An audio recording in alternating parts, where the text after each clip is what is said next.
देश विदेशों में सभी श्री राम भगत 22 जनवरी को अपने घरों में दीप जलाए। आखिर राम मंदिर के निर्माण में ऐसा क्या मिला जिसकी इतनी ज्यादा चर्चा हो रही है? जब नासा के वैज्ञानिकों को इन चीजों के बारे में पता चला तो वह भी हैरान रह गए। और सबसे बड़ी बात की, जब आपको इनके बारे में पता चलेगा तो आपके भी रोंगटे खड़े हो जाएंगे। एक बात और की, इस वीडियो को देखने के बाद आप भी अपने आप पर हिंदू और सनातनी होने पर बहुत ज्यादा गर्व करोगे। आखिरकार कई सालों के इंतजार की घड़ी अब खत्म हो चुकी है और राम मंदिर भी बनकर तैयार हो चुका है। अब लोग 22 जनवरी का इंतजार कर रहे हैं, क्योंकि इस दिन की भारत के लोगों को ही नहीं बल्कि दुनिया के लोगों को इंतजार है। लोग राम लल्ला की स्थापित होने वाली मूर्ति को देखकर झूम उठेंगे, क्योंकि इस दिन के बाद राम मंदिर के दरवाजे हमेशा के लिए भक्तों के लिए खोल दिए जाएंगे। इस मूर्ति को बनवाने के लिए देश के 3 सबसे बड़े मूर्तिकारों को बुलवाया गया है, और जो भी भक्त इस ऐतिहासिक पल को अपनी आंखों से निहारेगा वह जीवन मरण के बंधन से मुक्त हो जाएगा। क्योंकि यह तो आपको पता ही होगा कि 22 जनवरी 2024 को राम मंदिर में रामलाल की मूर्ति की प्राण प्रतिष्ठा होगी। लेकिन यह मंदिर तो बनकर भले ही तैयार क्यों ना हो गया हो, लेकिन इसके निर्माण के समय कई ऐसे चमत्कार हुए हैं, उसे देखकर मंदिर के पड़ती समेत कई लोग दंग रह गए हैं। यहाँ तक इन चीजों को देखकर नासा के वैज्ञानिकों ने तो अपना सर ही पकड़ लिया है, और तो और वह एक ऐसी गहरी सोच में पड़ गए हैं कि मानो उन्होंने कोई भयानक चीज देख ली हो। आज की इस वीडियो में हम राम मंदिर के बनते वक्त हुए उन चमत्कारों और रहस्यमयी चीजें के बारे में आपको बताएंगे, जिसे सुनकर शायद आप भी यकीन ना कर पाओ। आपको बता दें कि जब यहाँ मंदिर निर्माण का काम चल रहा था तब एक 1200 खांभों की ड्राइंग तैयार करवाई गई और अमेरिका से एक विशिष्ट वैज्ञानिकों की टीम को बुलवाया गया ताकि वे इसका निरीक्षण करके होने वाली हर एक कमियों को दूर कर दे और राम मंदिर की शान में 4 चांद लगा दे। लेकिन जैसे ही राम मंदिर के निर्माण के वक्त वहां की धरती को खुद गया, तब उस धरती से एक ऐसी वस्तु निकली कि उसे BCC देखकर सभी के होश उड़ गए।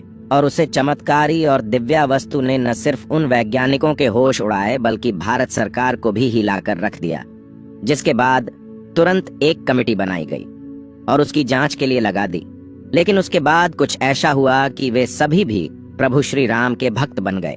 दरअसल यह बात है राम मंदिर के निर्माण के समय की, जब अमेरिका से थॉमस नाम के एक वैज्ञानिक भारत में राम मंदिर निर्माण कार्य के दौरे पर आए हुए थे।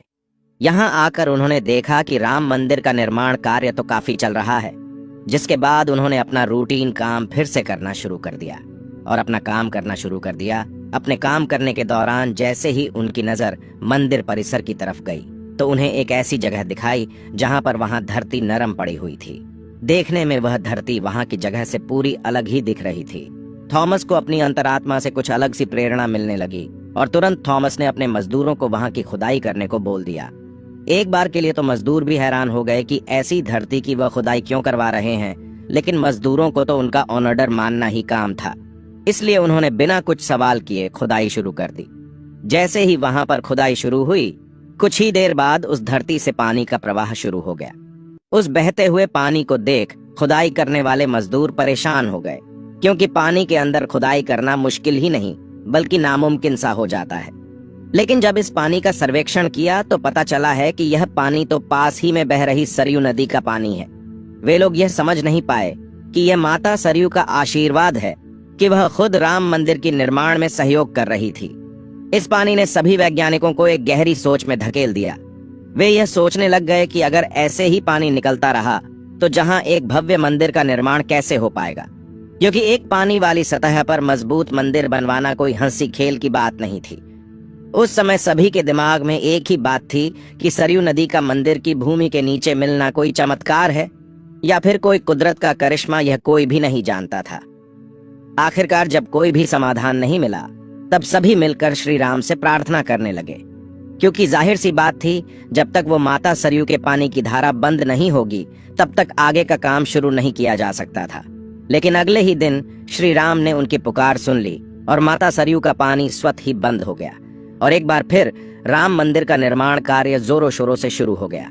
और यह काम इस कदर चला कि अब यहाँ अपने अंतिम छोर पर पहुंच चुका है, या यूं कहें कि यह पूरा तैयार ही हो गया है और 22 जनवरी को यहाँ श्री राम की प्राण प्रतिष्ठा भी की जाएगी।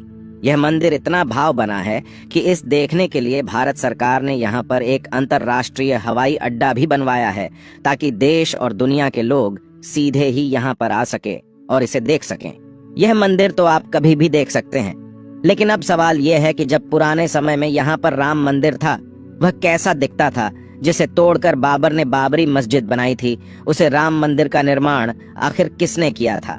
क्योंकि यह रहस्य आज तक सीमित लोगों को ही पता है, ज्यादातर लोगों को इसके बारे में कुछ भी मालूम नहीं है। तो चलिए आज मैं आपको इसका पूरा रहस्य इस वीडियो के माध्यम से बता देता हूँ, तो बने रहेगा हमारे साथ वीडियो में एंड तक। आखिर उस समय भगवान राम की नगरी अयोध्या को किसने बनाया था? यह पवित्र नगरी हिंदुओं के लिए बहुत ही ज्यादा महत्वपूर्ण है, क्योंकि यहाँ पर स्वयं प्रभु श्री राम का जन्म हुआ था, इसलिए इसे राम जन्मभूमि भी कहते हैं। इतिहासकारों के अनुसार कौशल प्रदेश की प्राचीन राजधानी अवध को कालांतर में अयोध्या और बौद्ध काल में साकेत कहा जाने लगा। अयोध्या मूल रूप से मंदिरों का शहर था। हालांकि यहाँ खुदाई के वक्त आज भी हिंदू, बौद्ध एवं जैन धर्म से जुड़े मंदिरों के अवशेष देखे गए, जिसमें खंभों से लेकर हिंदू आकृतियां बनी हुई थीं। अयोध्या नगरी में होने का वर्णन भी वाल्मीकि रामायण में मिलता है। कहते हैं कि भगवान श्री राम के जल समाधि लेने के पश्चात अयोध्या कुछ काल के लिए उजाड़ सी हो गई थी, लेकिन उनकी जन्मभूमि पर बना महल वैसे का वैसा ही था। भगवान श्री राम के पुत्र कुश ने एक बार पुण्य राजधानी अयोध्या का पुनर्निर्माण कराया। इस निर्माण के बाद सूर्यवंश की अगली 44 पीढ़ियों तक इसका अस्तित्व आखिरी राजा महाराजा बृहदबल तक अपने चरम पर रहा। कौशल राज बृहदबल की मृत्यु महाभारत युद्ध में अभिमन्यु के हाथों हुई थी। महाभारत के युद्ध के बाद अयोध्या उजड़ सी हो गई, मगर श्री राम जन्मभूमि का अस्तित्व फिर भी बना रहा। इसके बाद यह उल्लेख मिलता है कि ईसा के लगभग 100 वर्ष पूर्व उज्जैन के चक्रवर्ती सम्राट विक्रमादित्य एक दिन आखेट करते करते अयोध्या पहुंच गए। थकान होने के कारण अयोध्या में सरयू नदी के किनारे एक आम के वृक्ष के नीचे वे अपनी सेना सहित आराम करने लगे। उस समय यहाँ घना जंगल हो चला था, कोई बसावट भी यहाँ नहीं थी। महाराज विक्रमादित्य को इस भूमि में कुछ चमत्कार दिखाई देने लगे। तब उन्होंने खोज आरंभ की और पास के योगी व संतों की कृपा से उन्हें झांत हुआ कि यह श्री राम की अवध भूमि है। उन संतों के निर्देश से सम्राट ने यहाँ एक भव्य मंदिर के साथ ही कूप, सरोवर, महल आदि बनवाए। कहते हैं कि उन्होंने श्री राम जन्मभूमि पर काले रंग के कसौटी पत्थर वाले 84 स्तंभों पर विशाल मंदिर का निर्माण करवाया था। इस मंदिर की भव्यता देखते ही बनती थी। विक्रमादित्य के बाद के राजाओं ने समय समय पर इस मंदिर की देखरेख की। उन्हीं में से एक शुंग वंश के प्रथम शासक पुष्यमित्र शुंग ने भी मंदिर का जीर्णोद्धार करवाया था। पुष्यमित्र का एक शिलालेख अयोध्या से प्राप्त हुआ था, जिसमें उसे सेनापति कहा गया है तथा उसके द्वारा 2 अश्वमेध यज्ञों के किए जाने का वर्णन है। अनेक अभिलेखों से झांत होता है कि गुप्त वंशीय चंद्रगुप्त द्वितीय के समय और तत्पश्चात काफी समय तक अयोध्या गुप्त साम्राज्य की राजधानी थी। गुप्तकालीन महाकवि कालिदास ने अयोध्या का रघुवंश में कई बार उल्लेख किया है। इतिहासकारों के अनुसार 600 ईसा पूर्व अयोध्या में एक महत्वपूर्ण व्यापार केंद्र था। इस स्थान को अंतरराष्ट्रीय पहचान 5वीं शताब्दी में ईसा पूर्व के दौरान तब मिली जबकि यह एक प्रमुख बौद्ध केंद्र के रूप में विकसित हुआ। तब इसका नाम साकेत था। कहते हैं कि चीनी भिक्षु फाहियान ने यहाँ देखा कि कई बौद्ध मठों का रिकॉर्ड रखा गया है। यहाँ पर 7वीं शताब्दी में चीनी यात्री हेनत्सांग आया था। उसके अनुसार यहाँ 20 बौद्ध मंदिर थे तथा 3000 भिक्षु रहते थे और यहाँ हिंदुओं का एक प्रमुख और भव्य मंदिर भी था, जहाँ रोज हजारों की संख्या में लोग दर्शन करने आते थे। इसके बाद ईसा की 11वीं शताब्दी में कन्नौज नरेश जयचंद आया तो उसने मंदिर पर सम्राट विक्रमादित्य के प्रशस्ति शिलालेख को उखाड़कर अपना नाम लिखवा दिया। पानीपत के युद्ध के बाद जयचंद का भी अंत हो गया। इसके बाद भारतवर्ष पर आक्रांताओं का आक्रमण और बढ़ गया। आक्रमणकारियों ने काशी, मथुरा के साथ ही अयोध्या में भी लूटपाट की और पुजारियों की हत्या कर मूर्तियां तोड़ने का क्रम जारी रखा। लेकिन 14वीं सदी तक वे अयोध्या में राम मंदिर को तोड़ने में सफल नहीं हो पाए। विभिन्न आक्रमणों के बाद भी सभी झंझावातों को झेलते हुए श्री राम की जन्मभूमि पर बना भव्य मंदिर 14वीं शताब्दी तक बचा रहा। कहते हैं कि सिकंदर लोदी के शासनकाल के दौरान यहाँ मंदिर मौजूद था। 14वीं शताब्दी में हिंदुस्तान पर मुगलों का अधिकार हो गया और उसके बाद ही राम जन्मभूमि एवं अयोध्या को नष्ट करने के लिए कई अभियान चलाए गए। अंततः 1527 से 28 में इस भव्य मंदिर को तोड़ दिया गया और उसकी जगह बाबरी ढांचा खड़ा किया गया।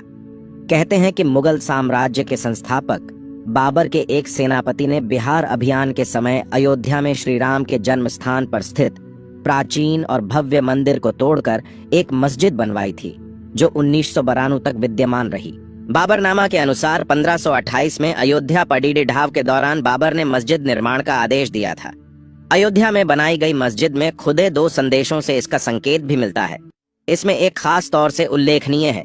इसका सार है, जन्नत तक जिसके न्याय के चर्चे हैं, ऐसे महान शासक बाबर के आदेश पर दयालु मीर बकी ने फरिश्तों की इस जगह को मुकम्मल रूप दिया।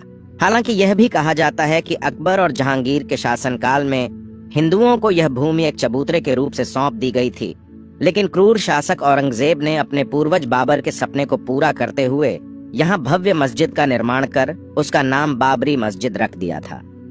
लेकिन अंत में बाबरी मस्जिद का भी विध्वंस कर दिया गया और इस जमीन पर कई वर्षों तक कैसे चलता रहा और अंत में यह जमीन हिंदुओं को सौंप दी गई, जिस पर आज श्री रामलाल का भव्य मंदिर बनकर तैयार हो चुका है। और 22 जनवरी को यहाँ पर प्राण प्रतिष्ठा भी कर दी जाएगी, जिसकी तैयारी अब वैसे अगर आप में से कोई अयोध्या निवासी है तो हमें अयोध्या के बारे में कमेंट में जरूर बताना और ऐसी ही जानकारी को जानने के लिए चैनल को सब्सक्राइब